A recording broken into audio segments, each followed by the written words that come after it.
What's up guys? I hope you are doing well. ये वीर welcome to stellar army. तो कैसे हो दोस्तों? मैं आशा करता हूँ शानदार तरीके से आप लोग अपनी लाइफ को एंजॉय कर रहे हो, अपनी सेहत, फैमिली और पढ़ाई का ध्यान काफी अच्छे से रख रहे हो।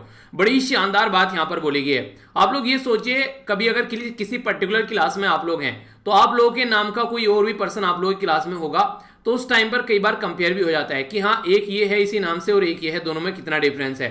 तो आप लोगों को देखने को मिलेगा कि एक नाम होते हुए भी इंसान के अंदर डिफरेंस होता है। तो अपनी मेहनत ही जो आप करते हैं वही आप लोगों की पहचान बनती है। बाकी एक नाम के तो हजारों इंसान है। सचिन नाम के पता नहीं कितने लोग होंगे, पर लेकिन सचिन तेंदुलकर को अलग ही तरीके से लोग जानते हैं। विराट कोहली अगर ले लीजिए आप लोग, विराट नाम के पता नहीं कितने लोग होंगे। तो इस तरीके से अगर आज की डेट में आप लोग देखें, नाम क्या है उससे फर्क नहीं पड़ता है। अगर आप लोग बोले कि आप लोग कोई प्रोडक्ट स्टार्ट कर रहे हैं कि आप लोग उसका नाम आम रखेंगे, जैसे एप्पल रख दिया ना, कटा हुआ एप्पल, किसी ने सोचा था कि इतना फेमस हो जाएगा, पर लेकिन उसने जो क्वालिटी उसके अंदर डाली, उसने जो प्रोग्राम उसके अंदर डाले, उसने जिस तरीके की सिक्योरिटी प्रोवाइड कराई, उससे उसकी पहचान बन गई।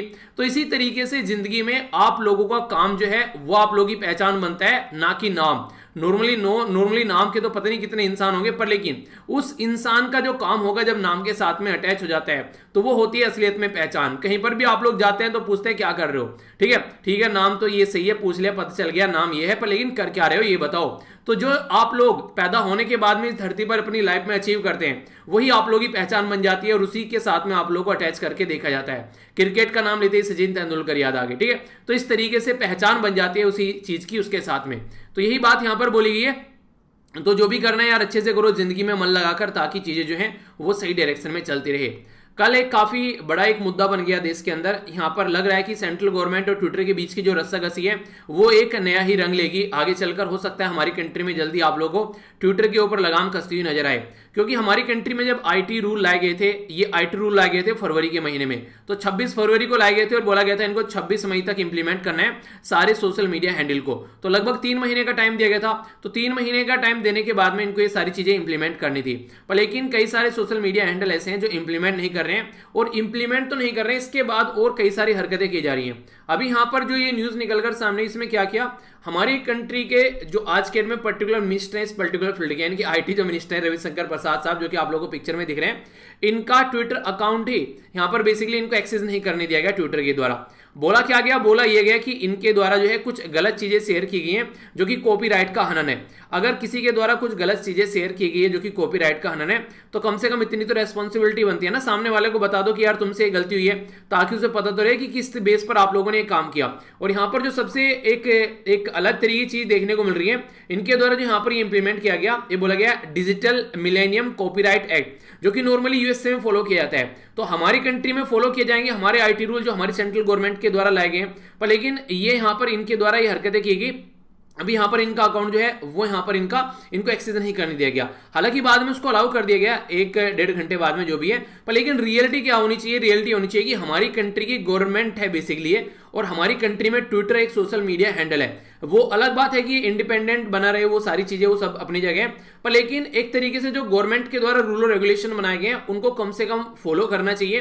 क्योंकि इस तरीके से पता चला कि पहले ऐसे नहीं कि पुराने टाइम पे जैसे अंग्रेज आते थे, ईस्ट इंडिया कंपनी आई पूरे देश को कंट्रोल करके रख लिया, ठीक है, ऐसे ही आज के दिन में सोशल मीडिया हैंडल पर आप लोगों को ये चीजें देखने को मिलेगी। ये खासकर आप लोगों को जो ऐसी कंट्री है जो डेवलपिंग कंट्री है, तो उन कंट्री में इनका कुछ ज्यादा दबदबा आप लोगों को नजर आएगा, ठीक है। हालांकि ये इतने बड़े प्लेटफॉर्म हो चुके हैं आज के दिन में, किसी सिंगल कंट्री तक सीमित नहीं है, पर लेकिन कई सारी कंट्री ऐसी भी हैं जो इन पर प्रतिबंध लगा के रखते हैं। जैसे चाइना देख लीजिए, ठीक है, बिल्कुल भी एंट्री नहीं करने देती है। तो यहां पर अगर इनका अकाउंट इनको बेसिकली ब्लॉक भी करना था, तो कम से कम एक बार पहले वो नहीं तो वार्निंग दे दो कि भाई ऐसे करने जा रहे हैं, ये गलती आपसे हो गई। बिना वार्निंग दिए एक्सेस करना बंद कर दिया, तो नॉर्मल सी बात है कि एक गुस्सा तो आएगा इंसान को। तो आगे आने वाले टाइम में हो सकता है आप लोग यहाँ पर कुछ रस्साकसी देखने को मिले, जो कि ट्विटर के बारे में अगर बात की जाए तो, ठीक है। तो रविशंकर प्रसाद बोल रहे हैं यार ये तो गलत बात है, ऐसे नहीं करना चाहिए था आप लोगों को। चलिए जो भी है, ये न्यूज़ थी जो काफ़ी वायरल रही, हल्का सा आइडिया आप लोगों को इसके बारे में होना चाहिए। एक क्वेश्चन देखते हैं जो कि आप लोगों को अटेम्प्ट करना है। वीडियो के एंड में मैं आप लोगों को उसका आंसर बताऊंगा, देखता हूं कौन कौन इसका सही आंसर देता है। इंटरेस्टिंग क्वेश्चन है। यहां पर बात की जा रही है hand in hand military exercise के बारे में। ये hand in hand military exercise 2 जिगरी दोस्तों की एक्सरसाइज है। वो 2 जिगरी यार कौन से हैं ये आप लोगों को बताना है। China Nepal, China Pakistan, China India या इंडिया और बांग्लादेश। तो किसकी है ये एक्सरसाइज हैंड इन हैंड, ये आप लोगों को बतानी है। आंसर बताइए, देखते हैं कौन इसका सही आंसर देता है।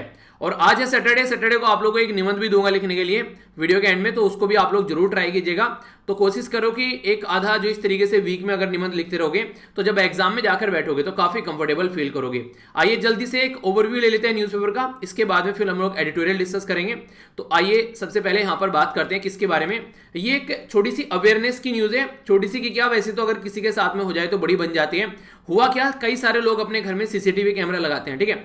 तो यहां पर कई सारे लोग ऐसे होते हैं जैसे हस्बैंड और वाइफ है, दोनों वर्किंग है, तो घर में सीसीटीवी कैमरा लगा दिया, मान लीजिए कोई केयर टेकर रखा है इन्होंने यहाँ पर, तो उसके चलते बच्चे का ध्यान रखेगा, घर का ध्यान रखेगा, तो इन्होंने अपने बेडरूम में भी सीसीटीवी कैमरा लगा दिया। तो यहाँ पर जो सीसीटीवी कैमरे में कुछ दिक्कत हो गई, तो यहाँ पर उसको ठीक करने के लिए आया कोई ऐसा ही कोई बंदा, तो उसके द्वारा क्या किया गया, उसके द्वारा उनकी कुछ प्राइवेट जो चीजें थी, मान लीजिए बेडरूम में इंसान जो है अपनी हस्बैंड वाइफ है, तो जो भी उनके प्राइवेट जो भी चीजें थी वो भी उसने वहां से निकाली और फिर उनको ब्लैकमेल करने लगा कि मैं इनको अपलोड कर दूंगा सोशल मीडिया हैंडल पर, 3 लाख रुपए दो, ठीक है। तो इनके द्वारा पहले तो कोशिश की गई कि चलो दे देते हैं यार, निपट जाए, पर लेकिन फिर उसने और ज्यादा डिमांड करनी स्टार्ट कर दी। तो फिर इनके द्वारा क्या किया गया, जो भी यहाँ पर हमारी कंट्री में साइबर जो सेल है उसके कॉन्टैक्ट किया और वहां पर कंप्लेन किया, और ये इंसान जो है वो धर दबोच लिया गया है। तो देखिए कभी भी अगर कोई ऐसी हरकतें बनती हैं तो इस तरह की चीजों पर आप लोग बिल्कुल भी विश्वास मत कीजिए। कोई भी ऐसा इंसान है, एक तो उसके घर में आता है, कोई सिलेंडर में कुछ गड़बड़ हो गई, कोई आरओ वाला आ गया, कोई भी ऐसी कंडीशन बनती है, उसको जरा सी देर के लिए भी अकेला नहीं छोड़ना है, ठीक है। ये चीजें ध्यान रखनी है। दूसरी इंपॉर्टेंट बात यहाँ पर यह, कोई भी ऐसा अगर जैसे सीसीटीवी कैमरा, ये सारी चीजें ये तो और भी ज्यादा सिक्योर हो जाती है, इनके ऊपर काफी ध्यान रखना है। तीसरी इंपॉर्टेंट बात यहाँ पर यह कि अगर पता चला कि कोई ऐसी हरकतें कर भी दी है तो पुलिस के पास जाए बिना मत रुकेगा, क्योंकि वो उसकी कॉपी बना के रख लेगा। आप लोगों ने 4 लाख रुपए दे दिए, फिर आप लोगों को ब्लैकमेल करेगा, क्योंकि उसको तो धंधा पा गया ये कि सामने वाले को लूटना है, और सामने वाला लूट भी रहा है। तो लूटता वही है जिसको लूटने के लिए तैयार रहते हैं। तो यहां पर इन्होंने एक अच्छा स्टेप उठाया कि यहां पर कांटेक्ट कर लिया, जिसके चलते, क्योंकि गलती इनकी थोड़ी ना है, ठीक है, तो इज्जत बेइज्जती के चलते यहां पर ये स्टेप उठाए जा रहे थे। तो ये कुछ बातें हैं जो कि आप लोग एक तरीके से अपने लाइफ में भी इंप्लीमेंट करिएगा, और कहीं कोई ऐसी प्रॉब्लम देखने को मिले किसी भी तरीके से लोगों के सामने कहीं पर भी, तो उनको सजेस्ट भी आप लोग कर सकते हैं, ठीक है। आगे चलते हैं। यहाँ पर राजस्थान के अंदर भी बोला जा रहा है कि यहाँ पर एक जो बेसिकली जीनोम सीक्वेंसिंग की लेबोरेटरी आप लोगों को देखने को मिलेगी। तो SARS-CoV-2, कोविड-19 तो बीमारी का नाम हो गया, वायरस का नाम है SARS-CoV-2। तो SARS-CoV-2 के बारे में स्टडी की जा सकेगी यहाँ पर। तो जो सिवाई मानसिंह जो गवर्नमेंट मेडिकल कॉलेज है, तो इसके अंदर बेसिकली अभी यहाँ पर आप लोगों को फैसिलिटी देखने को मिलेगी। तो इससे क्या होगा, आने वाले टाइम में हम लोग पता लगा पाएंगे जो भी कोरोना वायरस की जो नई अभी म्यूटेशन आप लोगों को देखने को मिल रही है ना, आज ऐसा है कल को वैसा हो गया, तो उन चीजों के बारे में आइडेंटिफाई कर पाएंगे। तो अगर राजस्थान से आप लोग बिलोंग करते हैं तो आप लोगों के लिए और भी इंपॉर्टेंट न्यूज हो जाती है। आगे बात करते हैं, ये एक अच्छी न्यूज बोल सकते हैं, खासकर जो स्कूल के बच्चे हैं उनके लिए। सीबीएसई जो है उसके द्वारा यहां पर अभी बोला गया ऑप्शनल एग्जाम भी अगस्त के महीने में लिया जाएगा। यानी कि जैसे कि अभी बात की गई कि 10th और 12th के जो बच्चे हैं उनको आगे फॉरवर्ड कर दिया है। ट्विटर पर एक बच्चे के द्वारा हेड किया गया, ट्विटर पर एक मतलब टैग किया गया, मुझे कह रहा है कि सर मैंने यूपीएससी का फॉर्म भर रखा है, तो जिस तरीके से 10th और 12th के फॉर्म भरे हैं उनको आगे फॉरवर्ड कर दिया गया, तो मुझे भी अब यूपीएससी में सिलेक्शन मिल जाना चाहिए। यानी कि इस तरीके से कई सारे मीम भी बने इसके ऊपर, तो ये ऐसी चीजें हैं। बाकी बात करें तो यहाँ पर अभी बोला यह गया कि जो अगर लगता है कोई, जैसे कि ग्रेडिंग सिस्टम यहाँ पर दिया गया, जिसके चलते मान लीजिए 12th के जो मार्क्स है उसमें 10th के मार्क्स जुड़ेंगे, 11th के मार्क्स जुड़ेंगे और 12th के जो असेसमेंट वगैरह किया जाएगा मार्क्स का। तो अगर टोटल मार्क्स जो बैठते हैं बच्चे के वो उससे सेटिस्फाई नहीं है, उससे अनहैप्पी, उसको लगता है कि यार ये मार्क्स नहीं है, इससे ज्यादा मैं पढ़कर मार्क्स ला सकता था, ठीक है, या ला सकती थी, तो अगस्त के महीने में यहाँ पर बोला जा रहा है कि उसके लिए एग्जाम लिया जाएगा। तो central board of secondary education के द्वारा ये अनाउंसमेंट किया गया है। तो कोई भी आसपास में अगर आप लोगों को कोई जानने वाला है, ऐसा सगा संबंधी कोई है, तो उसको बताइएगा कि अगर जो मार्क्स मिल रहे हैं अच्छा है, जितने मिले, अगर लग रहा है कि अच्छे नहीं है तो दबकर पढ़ाई करें, फिर अपना अच्छे से मार्क्स लेकर आए, ठीक है। तो दोनों ही ऑप्शन है, अच्छा है कि दोनों ही तरीके हैं, दोनों तरीके से चीजों को एंजॉय किया जा सकता है। नेक्स्ट यहां पर बात की जाए पाकिस्तान के बारे में, तो पाकिस्तान जो है FATF की ग्रे लिस्ट में रहने वाला है, ठीक है, ग्रे लिस्ट से उसको बाहर नहीं निकाला जाएगा। पहले तो ये पता होना चाहिए कि FATF क्या है, इसको बोलते हैं फाइनेंशियल एक्शन टास्क फोर्स, यानी कि फाइनेंस से रिलेटेड कुछ एक्शन लिए जाए तो उसके लिए यहां पर ये टास्क फोर्स है। अगर फाइनेंस गलत तरीके से यूज किया जा रहा है, जैसे कि अगर कोई ब्लैक मनी है, गलत तरीके से कमाई गई पैसा है, उसको सिस्टम में लाने की कोशिश की जा रही है, ठीक है, तो ये ऐसा नहीं होना चाहिए कोई हर्षद मेहता बनने की कोशिश कर रहा है, तो वो वाली चीजें नहीं होनी चाहिए, ठीक है। इसी के साथ में अगर बात की है कि जिस तरीके से टेररिस्ट फाइनेंसिंग की जाती है, यानी कि कोई टेररिस्ट कहीं बम ब्लास्ट कर रहा है, किसी बिल्डिंग को उड़ा दिया, ठीक है, बड़ी बड़ी बंदूकें लेकर आ रहा है, कहां से लेकर आ रहा है, ठीक है, अलादीन का चिराग तो उसके पास में है नहीं, तो कोई ऐसा है कि जो कुत्ते वाली सोच वाला इंसान होगा उसके पीछे जो उसको बंदूकें देता होगा, जाओ लोगों को मारो जाकर, ठीक है, जैसे मुंबई में आप लोगों को देखने को मिली थी चीजें। तो ये ऐसी हरकतें करी जाती है, कोई ना कोई इसको सपोर्ट करता है, पैसा देता है। तो अगर दोनों में से कोई भी मुद्दा पाया जाता है, दो मुद्दे बताए मैंने आप लोग यहां पर, दोनों याद रखिएगा, ये मनी लॉन्ड्रिंग और टेररिस्ट फाइनेंसिंग दोनों को यहां पर टैकल करके चलता है, जिसको FATF बोलते हैं। तो FATF जो है ये इंपॉर्टेंट क्वेश्चन आप लोगों से बन जाएगा, किसके द्वारा बनाया गया है यहाँ पर ये। तो पहले इसको G8 बोलते थे, पर लेकिन अब G7 बोलते हैं क्योंकि रसिया से बाहर निकल गया, इनके द्वारा ये बनाया गया था। पहले यहाँ पर लग रहा था कि मनी लॉन्ड्रिंग गलत चीज है, इसी को बस रखते हैं, फिर आगे लगा टेररिस्ट फाइनेंसिंग भी होनी चाहिए, क्योंकि 2001 में जब यहाँ पर USA की बिल्डिंग में से हवाई जहाज निकाला गया तो इनको लगा यार इतना पैसा कहां से आ गया, हवाई जहाज भी खरीद लिया टेररिस्ट ने और यहाँ पर बिल्डिंग में से निकाल के बहुत सारे लोगों की जान भी गई। तो इस तरीके से फिर बोला गया कि यार चलो इसमें जो हम लोग टेररिस्ट फाइनेंसिंग भी डाल देते हैं। तो पाकिस्तान के ऊपर काफी बड़े शिकंजे कस गए यहाँ पर टेररिस्ट फाइनेंसिंग को लेकर, क्योंकि पाकिस्तान की बुरी हालत है इस पर्टिकुलर मुद्दे पर लेकर। पाकिस्तान को तो बेसिकली सेंचुरी बोला जाता है, टेररिस्ट का हब बोला जाता है, कि अगर ट्रेनिंग लेनी है तो बेस्ट सेंटर होने कहते हैं आप लोगों को अगर आप लोगों को एजुकेशन लेनी है विदेशों में तो MIT चले जाओ, वर्ल्ड की सबसे बेस्ट यूनिवर्सिटी है। अपनी कंट्री में पढ़ना है तो IIT चले जाओ। अगर आप लोगों को वर्ल्ड का बेस्ट टेररिस्ट बनना है तो बोला जाता है कि पाकिस्तान में चले जाओ। तो ये कंडीशन आप लोगों को देखने को मिलेगी। पाकिस्तान की गवर्नमेंट काफी लार्ज स्केल पर ऐसी एक्टिविटीज को सपोर्ट करती है। हालांकि जनता तो देखिए सब जगह एक ही जैसी है, पर लेकिन जो नॉर्मल तरीके से गवर्नमेंट है, मिलिट्री है, वो यहाँ पर डिसाइड करती है कि कैसी चीजें चलनी है आगे। मेंबर टोटल मिलाकर 39 है यहाँ पर, और जो आज के डेट में यहाँ पर मरकस प्लियर जो यहाँ पर आज के डेट में इसके प्रेसिडेंट है, ठीक है। तो 1989 में इसको बनाया गया था। तो काफी इंपॉर्टेंट ऑर्गेनाइजेशन है, इसके द्वारा ग्रे लिस्ट में रखा गया है पाकिस्तान को। बोला जा रहा था पाकिस्तान को ब्लैक लिस्ट में डालने की, पर पाकिस्तान कुछ चीजें फॉलो करके चल रहा है, जिसके चलते इसको अभी ग्रे लिस्ट में ही रखा गया है। इसको जो टास्क दी गई थी पाकिस्तान को, ठीक है, तो उसमें से जो टास्क इसको बोला गया था कंप्लीट करने के लिए, तो 26 ऑफ 27 टास्क जो है बोला जा रहा है कि कहीं ना कहीं पाकिस्तान जो है कुछ कर चुका है, पर लेकिन कई टास्क जो है इसमें ये फेल भी होता हुआ नजर आया, ठीक है। तो कई सारे पॉइंट ऐसे थे जिसमें फेल भी हो गया, तो यहां पर उसी के चलते अभी बोला जा रहा है कि ग्रे लिस्ट में ही रखा जाएगा जब तक इसकी हरकतें नहीं सुधरती हैं। अगर ब्लैक लिस्ट में रखा जाता तो उसको बोलते हैं बेसिकली कॉल फॉर एक्शन, यानी कि एक्शन लेने का टाइम आ गया पाकिस्तान के खिलाफ। पाकिस्तान को कोई भी फॉरेन डायरेक्ट इन्वेस्टमेंट नहीं करेगा, पाकिस्तान को कोई सपोर्ट प्रोवाइड नहीं कराएगा, पाकिस्तान में कोई हथियार नहीं बेचेगा। तो उस तरीके से यहां पर कंडीशन देखने को मिलती है। अगर 3 कंट्री भी यहां पर एक साथ यहां पर ये कह दे कि ये काम नहीं होना है, तो फिर वो काम नहीं होता है। तो 3 कंट्री यहां पर पाकिस्तान का सपोर्ट करिए, एक तो नॉर्मल सी बात है चाइना, तुर्की और मलेशिया। ये कंट्री है जो नहीं चाह रही है पाकिस्तान ब्लैक लिस्ट में जाए, वरना अब तक कब का चला जाता। इंडिया ने तो पूरा जोर लगाया पाकिस्तान को ब्लैक लिस्ट में ले जाने के लिए। पाकिस्तान ने बोला भी कि इंडिया जो है FATF वाले मुद्दे को पॉलिटिसाइज कर रहे हैं, मतलब तुम हमारे जम्मू एंड कश्मीर को पॉलिटिसाइज करो, हमारी कंट्री के अंदर कोई मुद्दा चल रहा है सिटीजनशिप अमेंडमेंट एक्ट, तो तुम उसको पॉलिटिसाइज करो, ठीक है, आर्टिकल 370 को पॉलिटिसाइज करो, मतलब वो सारी चीज सही है। अगर हम लोग सही को सही भी बोले तो वो गलत है। तो ग्रे लिस्ट में इसको रखा गया, देखिए कब तक निकलता है बाहर, नॉर्मल कंडीशन आती है। वैसे गलत है देश के लिए अगर इस तरीके की लिस्ट में रहता है, तो उसकी इकोनॉमिक खस्ता हालत और भी हो जाती है फिर, ठीक है। अभी बात करें यहाँ पर, ये एक इंपॉर्टेंट क्वेश्चन आप लोगों से बन सकता है, हमारी कंट्री में स्मार्ट सिटी मिशन से रिलेटेड जो रैंक है वो कौन तैयार करता है। तो याद रखिएगा क्वेश्चन आप लोगों से पूछे, ट्राई कीजिए, बताइए कौन तैयार करता है। तो ये तैयार की जाती है हमारी कंट्री में, जो बेसिकली मिनिस्ट्री है हमारी कंट्री में, हाउसिंग एंड अर्बन अफेयर, तो उसके द्वारा तैयार किया जाता है। स्मार्ट सिटी जो बेसिकली मिशन से रिलेटेड यहाँ पर ये रैंकिंग है, तो इसमें उत्तर प्रदेश के द्वारा टॉप किया गया है, ठीक है। तो बेस्ट स्टेट है उत्तर प्रदेश यहाँ पर। और जो सिटीज के बारे में बात करें तो इंदौर और सूरत, ये आप लोगों को बेस्ट सिटी देखने को मिलेगी। स्मार्ट मिशन जो यहाँ पर Atal mission for rejuvenation and urban transformation and Pradhanmantri Awas योजना के तहत यहाँ पर ये इस तरीके से आप लोगों को चीज देखने को मिलती है। ये रैंकिंग तैयार की जाती है। मध्य प्रदेश दूसरे नंबर पर, तमिलनाडु है तीसरे नंबर पर इंडिया की स्मार्ट सिटी अगर बात करें हम लोग 2020 की, ठीक है। इसमें यहां पर एक और इंपॉर्टेंट पॉइंट आप लोग यहां पर याद रख सकते हैं कि ये जो टर्म है यहां पर, इसमें जो टोटल अगर बात करें तो किस तरीके से क्या क्या चीजें यहां पर की जाती हैं। तो यहां पर ये रहता है कि एक तरीके से कंपटीशन क्रिएट किया जाए ताकि जो सिटीज हैं वो अपने आप को एक सही डायरेक्शन में लेकर चल सकें। तो स्मार्ट सिटी का मतलब यह है कि वहां पर स्मार्ट सारी चीजें होनी चाहिए, स्मार्ट पुलिसिंग भी होनी चाहिए, यानी कि पुलिस भी स्मार्ट होनी चाहिए, कोई भी क्राइम हो रहा है तो उसको रोक सके। इस तरीके से सारी फैसिलिटी वहां पर, इलेक्ट्रिसिटी की बात करें, एजुकेशन की बात करें, हेल्थ केयर सर्विसेज की बात करें, ठीक है। इसी के साथ में जो बेसिकली ना एक तरीके से जो कचरा जो होता है सिटी के अंदर उसको कैसे मैनेज करना है, ठीक है। तो ये सारी चीजें वहां पर प्रॉपर वे में आगे चलती हैं। तो देखते हैं क्या चीजें इसके बारे में आप लोग याद रखिएगा। मध्य प्रदेश और जो तमिलनाडु है वो दूसरे और तीसरे नंबर पर है, पहले नंबर पर है उत्तर प्रदेश। ठीक है, तो ये बेसिक चीजें थी कुछ जिसके बारे में मोटा मोटा आइडिया रख सकते हैं। बाकी ये तो आप लोगों को पता है, ये बताने वाली कोई बात नहीं है। जितनी डेथ नॉर्मली बताई गई है ऑफिशियल डेटा में, उससे लगभग 1.5 गुना ज्यादा डेथ यहाँ पर केरला के अंदर देखने को मिल रही है। यानी कि अगर कोई बोले केरला में जो है 50,000 लोगों की जान चलेगी, तो इसका मतलब ये कि केरला में 1.5 लाख लोगों की जान चलेगी, 50,000 तो वैसे ही बोला जा रहा है। ठीक है, तो ये हर जगह चीजें देखने को मिली। ये एक और इंपॉर्टेंट आप लोगों के लिए डायरेक्ट क्वेश्चन बन सकता है एग्जाम के अंदर।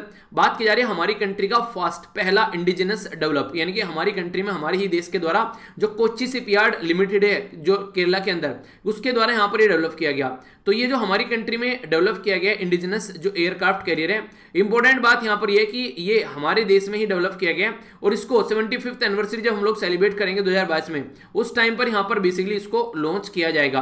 तो नेवी के लिए काफी एक अच्छी बात, एक अच्छा मौका आप लोग यहां पर बोल सकते हैं। इसी के साथ में हमारी कंट्री की नेवल फोर्स में काफी बड़ा ये रोल प्ले करने वाला है ओशियन इंडियन ओशियन रीजन के अंदर में।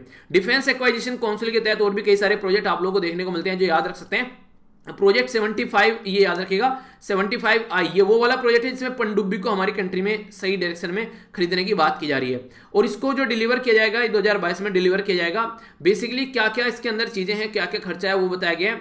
तो लगभग ये जो इसकी लेंथ है, अगर पूरी आप लोग यहाँ पे इसको काउंट करोगे, ठीक है, तो इसकी जो लेंथ है लगभग ये 263 मीटर आप लोग को देखने को मिलेगी और जो चौड़ाई है यहाँ पर इस तरीके से, ठीक है, वो आप लोग को देखने को मिलेगी। जो चौड़ाई आप लोग को बेसिकली देखने को मिलेगी 63 मीटर। ठीक है, तो 263 और 63। इसी के साथ में यहाँ पर जो स्पीड रहने वाली है वो 30 नॉट्स या फिर आप लोग बोल सकते हैं 55 किलोमीटर पर आवर की स्पीड से यहाँ पर ये चलने वाला है।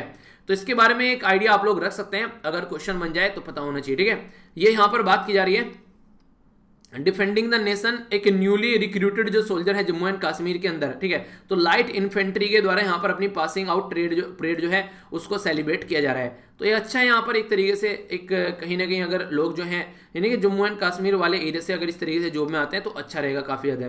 थर्ड वेव आ सकती है देश के अंदर, ये कई सारे साइंटिस्ट बोल रहे हैं। तो यहाँ पर फिर से अभी Indian council of medical research जो है उसके साइंटिस्ट के द्वारा बोला गया है, पर लेकिन बात ये भी है कि बोला जा रहा है कि इतनी ज्यादा टाइट नहीं रहने वाली है जितनी नॉर्मली सेकंड वेव आप लोग को देखने को मिली। तो ये माना जा रहा है उससे हल्की रह सकती है, पर लेकिन किस बेस पे बोला जा रहा है, हमारी कंट्री में भी दवाइयां भी पूरी प्रोवाइड नहीं कराई गई है। बहुत सारे कम ऐसे लोग हैं जिनको लगभग 3 से 4% दोनों डोज मिले हैं। अभी हमारी कंट्री में हेल्थ का ढांचा भी अच्छा नहीं है। तो किस यहाँ पे ये चीजें बोली गई हैं और कैसे चीजें नॉर्मल होंगी तो वो तो आगे देखने को मिलेगा। अभी यहाँ पर अगर बात की जाए तो सुप्रीम कोर्ट के द्वारा अभी यहाँ पर सराहना की गई है आंध्र प्रदेश की, क्योंकि कुछ दिनों पहले आंध्र प्रदेश ने बोला था अपने एग्जाम कंडक्ट कराएगा खुद के। अब आंध्र प्रदेश ने बोल दिया एग्जाम कंडक्ट नहीं कराएंगे भैया, दिक्कत हो जाएगी वरना। तो सुप्रीम कोर्ट ने बोला बहुत बढ़िया, ये तो चाहिए था तुमसे, ऐसी हरकतें मत किया करो बीच बीच में। ठीक है, आगे बात करें यहाँ पर, ये एक डिफरेंट न्यूज है थोड़ी सी। हमारी कंट्री के जो प्रेसिडेंट हैं और जो फर्स्ट लेडी हैं, यानी कि प्रेसिडेंट और जो उनकी वाइफ है, दोनों के द्वारा स्पेशल ट्रेन के थ्रू यहाँ पर कानपुर पहुंचेंगे। कानपुर पहुंचेंगे यहाँ पर, ये जो स्पेशल ट्रेन के थ्रू, ये नॉर्मली एक ट्रेडिशन फॉलो की जाती है हमारी कंट्री में कि प्रेसिडेंट जो है इस तरीके से यात्रा करे ट्रेन के थ्रू, ताकि ट्रेन को भी यहाँ पर अच्छे से बढ़ाया जा सके, उसके बारे में बात की जा सके। तो अभी इनकी ये जो यात्रा हो रही है, कानपुर जा रहे हैं यहाँ पर, 15 साल के बाद में यात्रा हो रही है। 15 साल पहले किसके द्वारा ये यात्रा की गई थी, तो ये की गई थी हमारी कंट्री के जो former president doctor Abdul Kalam जी, तो उनके द्वारा यहाँ पर ये यात्रा की गई थी। ठीक है, तो वो कहाँ गए थे, दिल्ली से देहरादून गए थे जब इंडियन मिलिट्री जो एकेडमी की परेड हो रही थी, तो उस टाइम पर उनके द्वारा विजिट किया गया था। तो 15 साल बाद यहाँ पर फिर से यहाँ पर उसी तरीके का एक रूटीन आप लोगों को देखने को मिल रहा है। ठीक है, तो ये पता होना चाहिए इसके बारे में थोड़ा सा। इसी के बारे में बात करें, यहाँ पर बात की जा रही है ये पिनाका रॉकेट के बारे में। तो पिनाका जो रॉकेट है हमारी कंट्री में, ये बेसिकली बहुत बोला जा रहा है कि अप टू द 45 किलोमीटर की रेंज तक यहाँ पर वार कर सकता है। तो डीआरडीओ के द्वारा इसको फिर से एक टेस्ट फायर दिया गया है। कहां पर ये काम किया जाते हैं, तो ये एक मल्टी बैरल ये लॉन्चर है हमारी कंट्री में, जो कि बेसिकली आप लोगों को देखने को मिलेगा, ठीक है, उड़ीसा के अंदर। ठीक है, तो ये चंदीपुर रेंज का भी नाम आप लोगों ने सुना होगा। तो वहां पर ये सारी एक्टिविटी आप लोगों को देखने को मिलती है। सुशांत सिंह राजपूत का जो केस चल रहा है, इसमें हाईकोर्ट के द्वारा साफ साफ बोल दिया गया कि जो इनकी अभी रिसेंटली इनसे रिलेटेड जो एक मूवी रिलीज की गई थी, जिसका नाम भी जो रखा गया था न्याय रखा गया था, न्याय द जस्टिस। ठीक है, तो ये बेसिकली इनके ऊपर लॉन्च की गई थी ओटीटी के ऊपर। तो अभी यहाँ पर इसको बंद करने की बात की गई सुप्रीम कोर्ट के द्वारा, पर लेकिन रियलिटी में अगर देखा जाए तो यहाँ पर उसको बंद करने से मना कर दिया, बोला कि सही जाए, कोई दिक्कत वाली चीज नहीं है। इंडिया के अंदर अभी 50 के करीब यहाँ पर डेल्टा प्लस वेरिएंट देखने को मिला, जिसमें से 20 महाराष्ट्र में, इसके 9 तमिलनाडु में, ठीक है, मध्य प्रदेश में 7। तो इस तरीके से आप लोग देख सकते हैं। तो डेल्टा जो है ये डेल्टा प्लस वेरिएंट जो निकलकर यहाँ पर आ रहा है ये और भी ज्यादा खतरनाक है। तो इसलिए आप लोग अपना ध्यान रखिए, वरना ऐसे ऐसे डेल्टा पिल्टा सेल्टा पता नहीं क्या क्या निकल के आएंगे और फिर दिक्कतें देखने को मिलेगी। अभी यहाँ पर बात करें SIT के द्वारा यहाँ पर बात की जा रही है फेक कैंप कई सारे देखने को मिले वैक्सीन के, जहां पर फेक दवाइयां प्रोवाइड कराई जा रही है। तो ये गलत चीजें, इस तरीके से लोगों को गुमराह किया जा रहा है। पर लेकिन लोग को गुमराह उन्हीं को किया जाता है जो गुमराह होना चाह रहे हैं। थोड़ा सा भी अगर ध्यान से आप लोग चीजों को सुनोगे तो आप लोग गुमराह होने से बच सकते हो, अपना अगर ध्यान रखोगे तो, ठीक है। आगे चलते हैं। यहाँ पर बोला जा रहा है एयर पोल्यूशन भी जो कहीं ना कहीं जो कोविड-19 के जो केसेस हैं उनमें डेथ को बढ़ाता है। रीजन क्या है? एक तो सबसे बड़ी बात यह है लंग से रिलेटेड बीमारी है।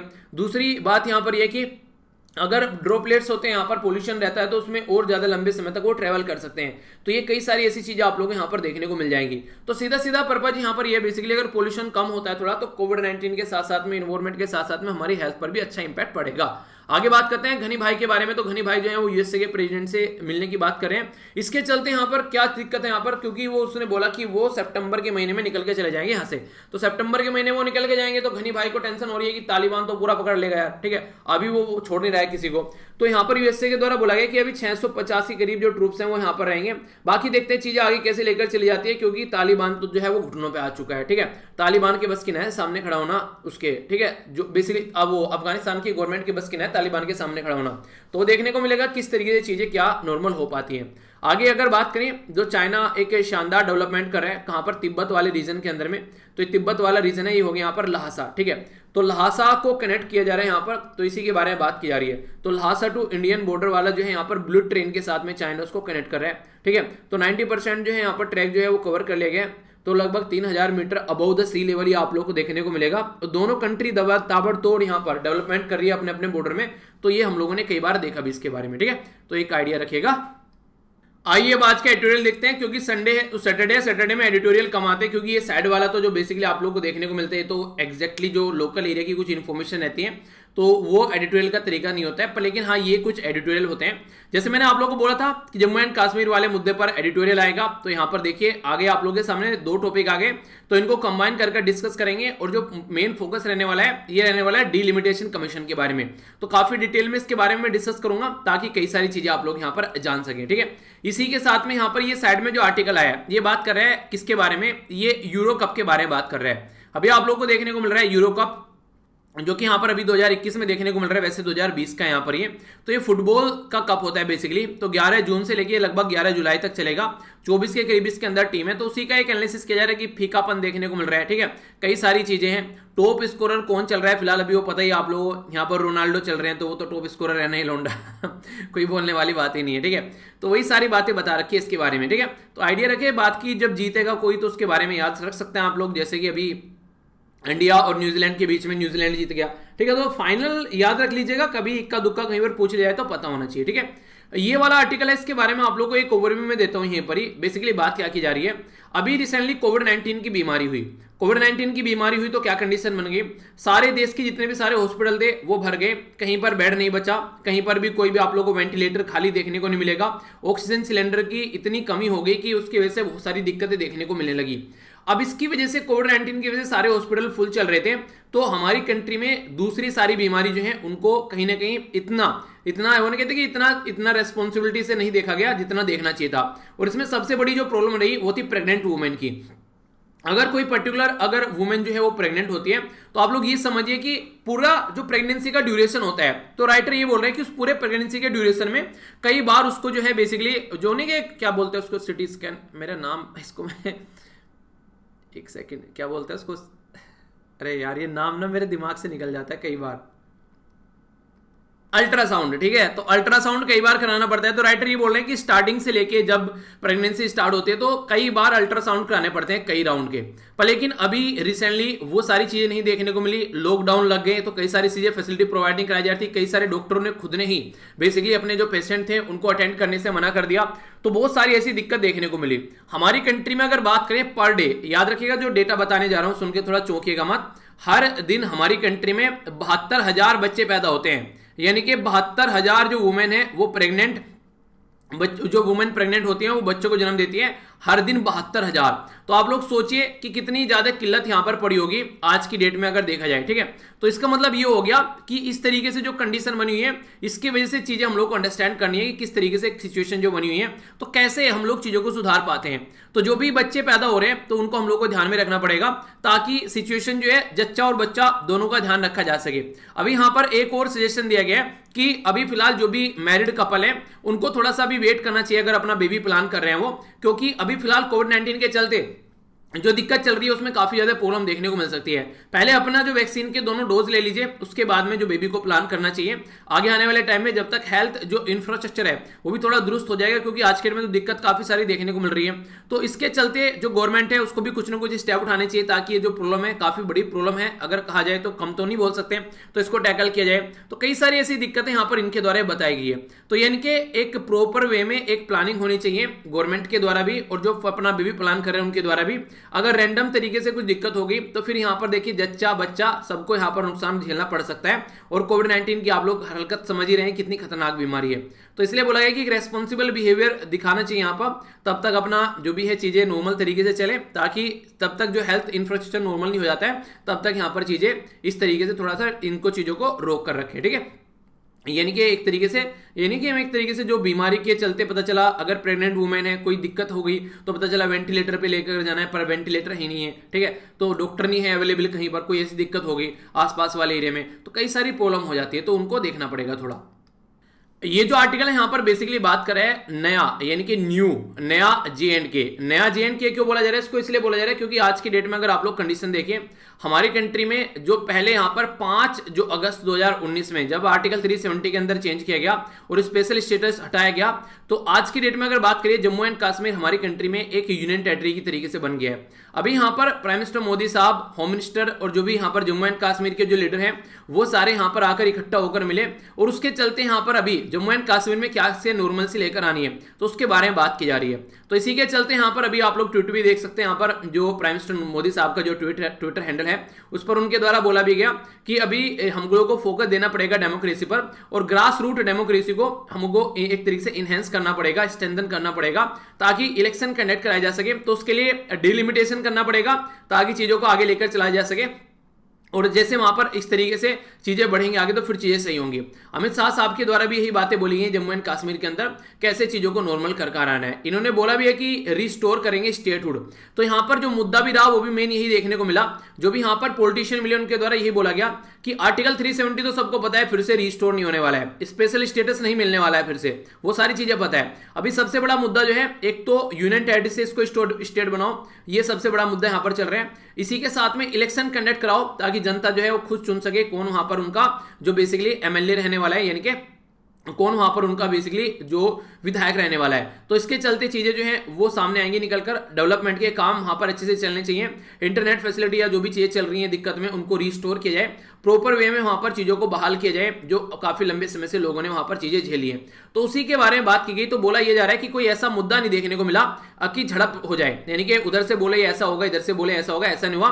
बड़ी ही शांतिपूर्ण भाव से ये मीटिंग देखने को मिली, एक्सपेक्टेशन से ज्यादा शांति थी, यानी कि इतनी शांति जो है वो राइटर एक्सपेक्ट नहीं कर रहे थे दोनों साइड से, जितनी शांति यहां पर देखने को मिली। तो यहां पर इंपॉर्टेंट स्टेप तो अभी है कि जम्मू एंड कश्मीर के डेवलपमेंट के बारे में बात की गई, रिस्टोर करने की बात की गई, कैसे कि स्टेटहुड यानी कि फिर से इसको राज्य बनाना है, ठीक है। तो इसी के चलते जो यहां पर कई सारी चीजें देखने को मिली, एश्योरेंस दिया जा रहा है यहां पर प्रॉपर एक तरीके से कि स्टेट के अंदर जो भी सर्विस है वो सब प्रॉपर प्रोवाइड कराई जाएंगी। तो यहां पर राइटर ये बोले कि ट्रस्ट होना चाहिए और यहां पर एक कोऑपरेशन होना चाहिए जम्मू एंड कश्मीर के लोगों का।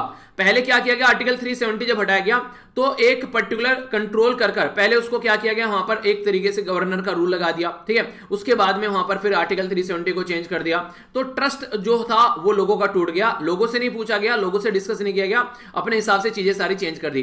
तो इसके चलते लोगों का ट्रस्ट ब्रेक हो गया। तो राइटर ये बोल रहे हैं कि जो ट्रस्ट ब्रेक हुआ है उसको मेंटेन रखना, और अब यहां पर कोशिश करना कि लोगों के कोऑपरेशन के साथ में चीजें आगे चलें, इलेक्शन प्रॉपर वे में कंडक्ट कराएं, सारी चीजें ढंग से बढ़े, ठीक है।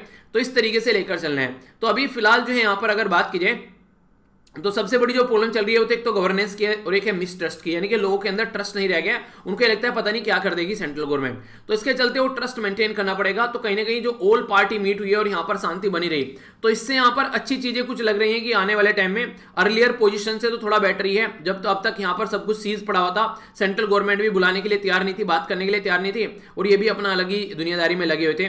तो ये एक मैच्योरिटी देखने को मिली यहाँ पर गवर्नमेंट के द्वारा भी और जो यहाँ पर मिलना है उनके द्वारा भी, क्योंकि यहाँ पर कोई भी फालतू की बातें नहीं की गई। स्टेटहुड को कैसे रिस्टोर करना है उसके बारे में बात की गई, स्पेशल स्टेटस को बेसिकली सोचा भी नहीं गया, क्योंकि पता है कि ऐसा कुछ होने वाला है भी नहीं है। तो इसके चलते सारी चीजें नॉर्मल नजर आई।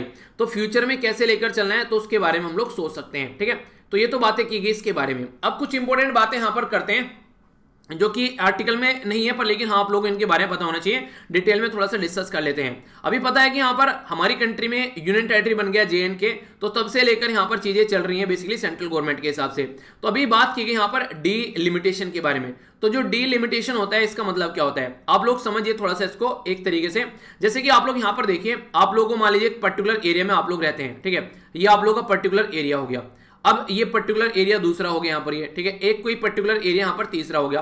तो इस तरीके से अलग अलग एरिया है यहाँ पर, ये तो अलग अलग एरिया है यहाँ पर। तो इसका मतलब ये हो गया कि यहाँ पर कोई ना कोई लोग रहते होंगे। यहाँ पर कोई ज्योग्राफिकल अगर एरिया है तो किस एरिया में कितने लोग रहते हैं, तो कोशिश ये की जाती है कि जैसे कि मेंबर ऑफ पार्लियामेंट चुनकर पार्लियामेंट में गए, इनके संसद में गए, MLA यानी कि जो विधायक हैं वो चुनकर आप लोग असेंबली के अंदर में गए, या फिर आप लोगों को जो भी यहाँ पर रिप्रेजेंटेशन देखने को मिलती है उसके बारे में बात की जा रही है।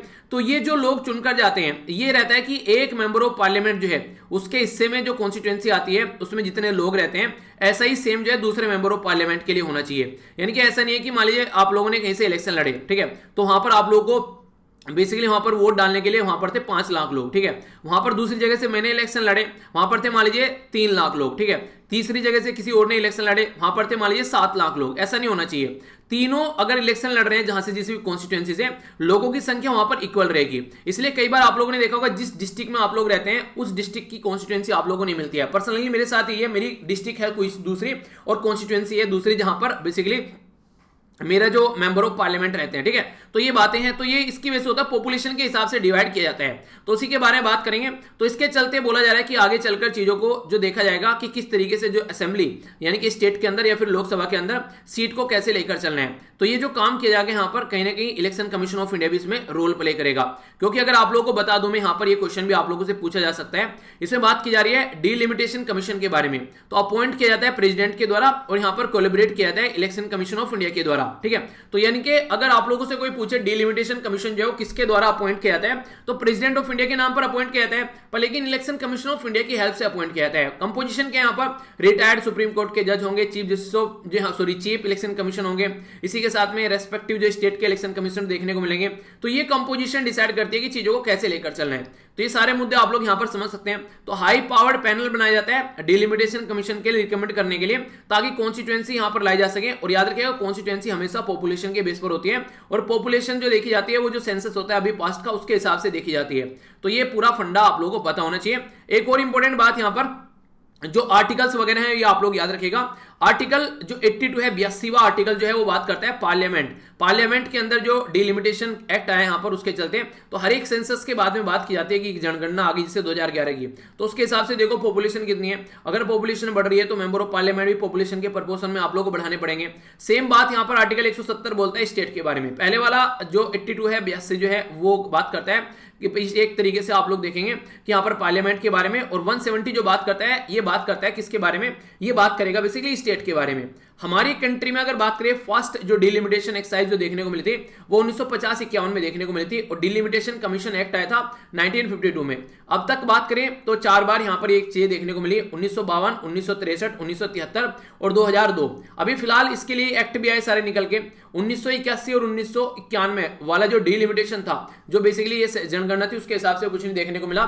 चीजें थोड़ी फिक्स कर दी गई, क्योंकि ये लग रहा था कि यार ऐसे ऐसे चेंज करते रहेंगे अगर चीजों को तो कैसे काम चलेगा। तो इसलिए यहाँ पर कुछ लंबे समय तक इसको फिक्स कर दें। इसीलिए हमारी कंट्री में भी बोला जा रहा है कि आने वाले टाइम में जो सीटें हैं वो 800 से ज्यादा बढ़ने वाली है।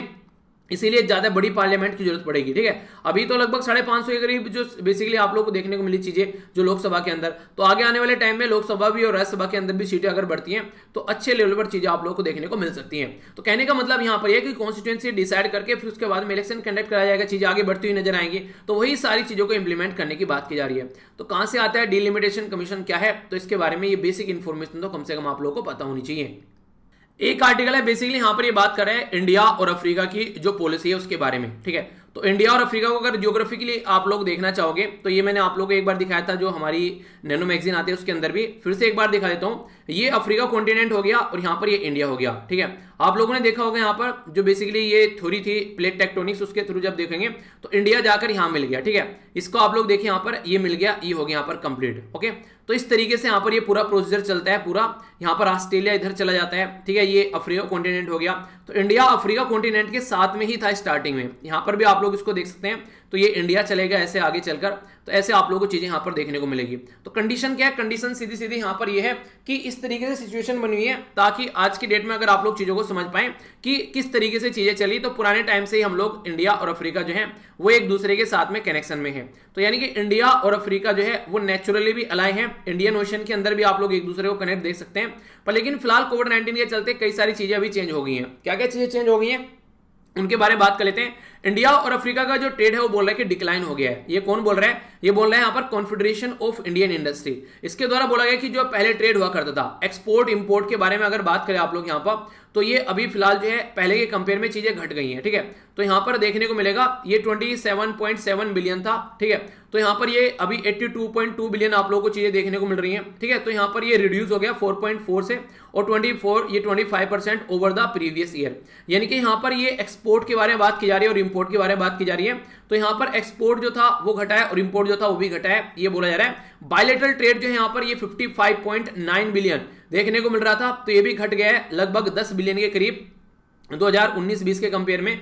तो चीजें अभी यहां पर घटती हुई कंपेयर आ रही है, क्योंकि आप लोगों को पता है कि 2019 में चीजें सही चल रही थी, पर लेकिन 2020 में आकर कोरोना वायरस आ गया, तो उसकी वजह से काफी सारी चीजें घट रही हैं। इवन हम लोग जो दवाइयां प्रोवाइड करा रहे थे अफ्रीका में आसपास वाले रीजन में, वो भी हम लोगों ने बंद कर दी जब सेकंड वेव ने हमारे सर पर आकर नाचना स्टार्ट कर दिया।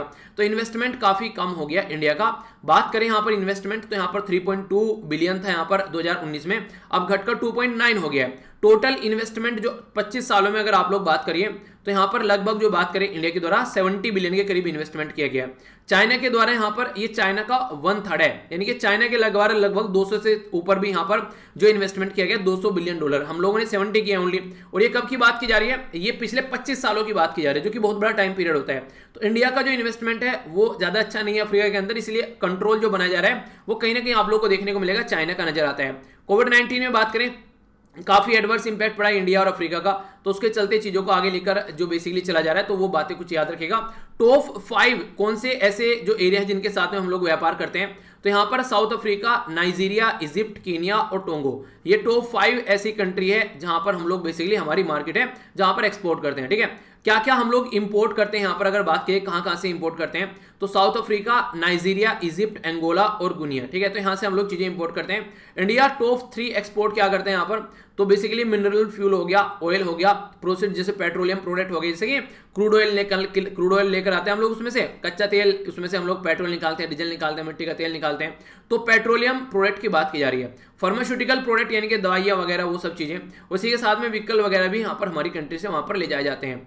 अगर बात करें अपनी कंट्री के बारे में, तो मिनरल फ्यूल और ऑयल्स जो हैं, इसी के साथ में आप लोगों को देखने को मिलेगा जो नहीं है सोने चांदी वाली चीजें, थोड़ी प्रीसियस मेटल वगैरह वो सारी चीजें देखने को मिलेगी। ठीक है, तो यहाँ पर हमारी कंट्री में 2 सबसे ज्यादा इंपोर्ट किया जाता है, जो कि 77% हमारे इंपोर्ट का है। तो इंडिया और अफ्रीका का जो ट्रेड है वो नॉर्मली चेंज नहीं हुआ है पिछले 2 दशकों में। अगर बात करें तो ये बोले जा रहे हैं कि उसके चेंज होने का अभी टाइम आ गया है और उसके ऊपर काम करना चाहिए हम लोग को कि अच्छा टाइम है, अब चीजों को चेंज कर लेते हैं। अगर बात करें चाइना के बारे में, तो चाइना जो है काफी सक्सेसफुल रहा है, कोविड-19 के चलते भी काफी हेल्प प्रोवाइड कराया। इंडिया के पास में हालांकि इतना पैसा नहीं था, तो चाइना की पॉलिसी और इंडिया की पॉलिसी में पर डिफरेंस है। चाइना क्या करता है, जहां पर भी जाता है चाइना तो वहां पर लूटने की कोशिश करता है, अपने बाप को भी फायदा नहीं पहुंचाएगा, चाइना वो कंट्री है। तो चाइना जाकर वहां से रिसोर्सेज निकालने की कोशिश करता है, पर इंडिया वहां पर हमेशा हेल्प करता है। तो इंडिया का फंडा आप लोग को थोड़ा अलग नजर आएगा एज कंपेयर टू चाइना। तो अगर हम लोग थोड़ा सा भी अपनी चीजों को ढंग से सुधार कर चलें तो काफी सारी चीजें हम लोग अपने हिसाब से कर सकते हैं। फाइनली चाइना अगर बात करें तो अफ्रीका के अंदर वैसे भी आप लोग पता है इंडियन ओशन के अंदर अपना दबदबा बनाने के चक्कर में रहता है। तो इंडिया क्या कर सकता है चाइना को टैकल करने के लिए, इंटरनेशनल लेवल पर अपने अलाई बना ले। जैसे क्वाड ग्रुप के बारे में बात की थी ना, तो क्वाड ग्रुप में जो जापान है बहुत बड़ा रोल प्ले करता है इंडिया का इन्वेस्टमेंट अगर अफ्रीका में किया जाए। तो क्वाड ग्रुप में आगे यहाँ पर जिस तरीके से ऑस्ट्रेलिया आ गया, ठीक है, तो यहां पर मिलकर काम कर सकते हैं इंडिया, ऑस्ट्रेलिया और जापान, ताकि आगे चलकर चीजों को सुधारा जा सके। और यूएसए तो रह गई, तो ये भी कुछ बातें हैं जो आप लोग यहां पर यानी कि आगे चलकर हम लोग काम कर सकते हैं। कोऑपरेशन किस किस एरिया में देखने को मिला है, ट्रेड में आप लोग हमको अच्छा कर सकते हैं। सिक्योरिटी की बात की जाए इंडियन ओशन में तो वहां पर काम कर सकते हैं। कैपेसिटी बिल्डिंग में हम लोग काम कर सकते हैं, काफी लार्ज स्केल पर अफोर्डेबल मेडिसिन बनाई जाए ताकि देखने को मिले। मैरीटाइम कोऑपरेशन में हम लोग मिलकर काम कर सकते हैं, तो ये भी काफी इंपॉर्टेंट है। फूड सिक्योरिटी भी काफी इंपॉर्टेंट है, क्योंकि हमारी कंट्री में आप लोगों को पता है फूड सिक्योरिटी एक्ट देखने को मिल रहा है। तो ये सारी चीजें हम लोग मिलकर एक तरीके से चीजों को इंप्रूव कर सकते हैं, ठीक है। कहने का मतलब यहां पर यह है कि ये वो एरिया है जहां पर हम लोग चाहें तो अच्छे काम कर सकते हैं, ठीक है। तो यानी कि अच्छे दिन आने वाले हैं देखो कोविड-19 जाए तो आएंगे अच्छे दिन। आज का जो आप लोग का एस्से निबंध जो है यहाँ पर बात की जा रही है कोविड-19 एंड इंडियन इकोनॉमी, ठीक है। तो इसके ऊपर आप लोगों को ये निबंध लिखना है, और अगर आप लोग स्टेट पीसीएस की तैयारी कर रहे हैं तो वहां पर जितने शब्द का पूछा जाता है उसके हिसाब से देख लीजिएगा। अगर आप लोग तैयारी कर रहे हैं किसी ऐसे एग्जाम की, जैसे कि आप लोगों ने देखा होगा नॉर्मली असिस्टेंट कमांडेंट के अंदर भी ऐसे लिखने के लिए आता है, तो वहां पर आप लोग जो भी शब्द होते हैं, मुझे लगता है 800 शब्द आता है वहां पर, आई थिंक काफी समय हो गया जब दिया था पेपर, तो कितने आते हैं देख लेना उसमें, उसी के हिसाब से आप लोग इसको कर लेना, ठीक है। बाकी जो क्वेश्चन था इसका आंसर क्या है यहाँ पर, ये हैंड इन हैंड दो जो लंगोटिया जा रहे हैं वो कौन कौन है, इंडिया और चाइना, ठीक है। तो इंडिया और चाइना के बीच में आप लोगों को ये एक्सरसाइज देखने को मिलेगी। तो एक मिलिट्री एक्सरसाइज है हैंड इन हैंड इंडिया और चाइना की, ठीक है। तो ये थी कुछ बातें जो मुझे आप लोगों से डिस्कस करनी थी। तो एक बार देख लेते हैं क्या क्या डिस्कस किया। तो रविशंकर साहब का जो अकाउंट था उसके बारे में कुछ बातें जानी, कुछ यहाँ पर राजस्थान के अंदर लेबोरेटरी समझा, और इसी के साथ में ये कुछ एक सतर्कता वाली चीजें हैं तो ध्यान रखिएगा, तो जो आप लोगों को पता होनी चाहिए। नेक्स्ट हम लोगों ने सीबीएसई के बारे में बात की कि पेपर के बारे में जो बात की जा रही है, पाकिस्तान और ग्रे लिस्ट के बारे में हम लोगों ने बात की। अच्छा, ब्लैक लिस्ट में कौन कौन सी कंट्री है आज के डेट में, अगर मैं आप लोगों से पूछूं बताइए तो जरा, है भी कोई या फिर नहीं है बताइए। चलिए आगे बात करते हैं। यहाँ पर ये केरला के बारे में बात की जा रही है, डेथ के केसेस ज्यादा देखने को मिले। नेक्स्ट यहाँ पर हम लोगों ने बात की हमारी कंट्री में जो इंडिजिनस एयरक्राफ्ट जो कैरियर है उसके बारे में बात की, हमारी कंट्री में इंक्लूड किया गया, ठीक है। नेक्स्ट हम लोगों ने यहाँ पर बात की थर्ड वेव के बारे में कुछ बातें समझी, इसी के साथ में आंध्र प्रदेश की जो बातें थी वो समझी। नेक्स्ट यहाँ पर जो अभी हमारी कंट्री के प्रेसिडेंट साहब जो हैं वो अभी ट्रेन की यात्रा करेंगे तो उसके बारे में समझा। बाकी पिनायका रॉकेट के बारे में आप लोग याद रखिएगा, डीआरडीओ के द्वारा ये है बेसिकली। इंडिया के अंदर डेल्टा वायरस के बारे में हम लोगों ने बात की, ठीक है। नेक्स्ट यहाँ पर बात की जा रही है एयर पोल्यूशन जो है कोविड-19 के साथ में कनेक्ट करता है। इसी के साथ में बात करें यहाँ पर जो एसआईटी है वो एक तरीके से देखा उसने कि फेक काफी सारे कैंप चलाए जा रहे थे, उनको ब्रेस्ट किया, उनको रोका।